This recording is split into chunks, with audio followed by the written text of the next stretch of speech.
মাটির দাম মাটির কারণে বাড়ে না, মাটির দাম বাড়ে মানুষের কারণে। আমি আপনার একটা উদাহরণ দেখাইতাম স্যার। 4 মাস 5 মাস আগেও এই মাটির দ্বারাই আমার গালাগালি বন্ধ করা হয়েছে।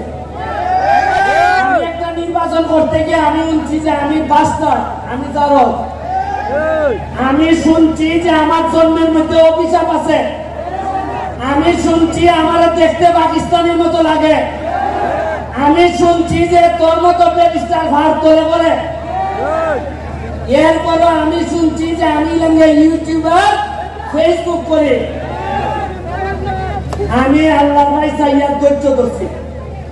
আমি এতিম, আমার বাপ নাই। আপনারা কি কেউ আমার বাপের নাম জানুন? আপনারা আমার নামে আমি পরিচিত হয়েছি। আমি কোন সাবের ছেলে না। আমি আপনার মতো জায়গার থেকে একবারে তৃণমূল টিসিপি হাই স্কুল সোনাগার থেকে উঠতে আমি আজকে ব্যারিস্টার হয়েছি।